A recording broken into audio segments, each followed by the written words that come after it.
déclaration du M5 RFP sur la mise en place du Conseil national de transition CNT. Le M5 RFP, sans étonnement et sans surprise, a appris par les réseaux sociaux, avant d'en avoir confirmation dans le journal officiel du mardi 10 novembre 2020, l'adoption de 2 décrets fixant respectivement les modalités de désignation des membres du Conseil national de transition CNT et la clé de répartition du dit organe. C'est dire que le M5 RFP n'a pas été officiellement saisi de cette question vitale pour la bonne marche de la transition.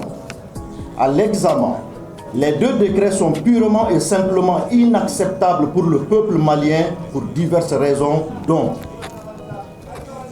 premièrement, les très nombreuses irrégularités aussi bien dans la forme que dans le fond des 2 textes.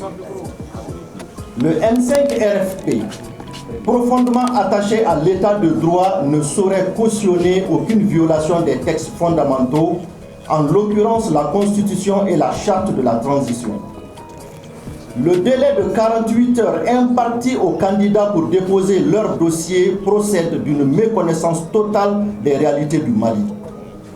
Que feront en effet les candidats dont les casiers judiciaires doivent être délivrés dans des localités éloignées de Bamako ou situées en zone d'insécurité pour obtenir ce document sans lequel leurs dossiers, forcément incomplets, seront rejetés? Ce court délai procède aussi d'une volonté de favoriser la fraude et le favoritisme. Le M5 RFP dispose en effet d'éléments probants, de témoignages sur ce qui apparaît comme des délits d'initiés. Ceux dont la présence est souhaitée au CNT ont déjà été invités depuis plusieurs jours de se procurer le fameux sésame.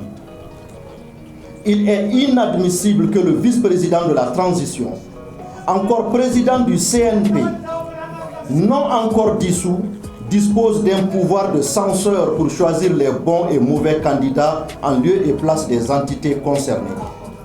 De quelle connaissance des candidats, de quel droit ou encore de quelle légitimité disposerait-il pour s'octroyer une telle prérogative dont le but inavoué est d'amener les seuls amis, parents et affidés au CNT? Ces manœuvres sur la mise en place du CNT ont fait tomber les masques et dévoilé la nature purement militaire de la transition avec un habillage civil qui ne trompe plus personne, ni au Mali, ni parmi les observateurs internationaux. Il appartient dès lors au peuple malien de se mettre debout, de dénoncer la restauration en cours, de se battre contre le maintien du régime de IBK sans IBK et de refuser la manipulation et la forfaiture en cours. En conséquence, le M5 RFP lance un appel à toutes les forces patriotiques, politiques et sociales pour se concerter, rentrer en résistance et faire face pour sauver la démocratie et la République afin de réaliser le changement pour lequel des millions de Maliens se sont battus et dont certains ont consenti le sacrifice suprême. Le M5 RFP, qui refuse de servir de faire valoir à un régime militaire déguisé, a unanimement décidé de ne pas participer au Conseil national de transition CNT dans le format proposé. Par conséquent, le M5 RFP dénie à quiconque d'y participer en son nom et met en garde les autorités de la transition contre toute manipulation visant à associer son nom à cette mascarade. Bamako, le 11 novembre 2020. Le cerveau a fait monument de l'indépendance là. Ako Faisal Satola Moufo. Hakila Jigidu. Mamina bal bala kako kaleta bana kaba. Bal koni ale soro. Ale bisa. Mais anga kelen continuer fo malikura min namba no fait o de ka soro.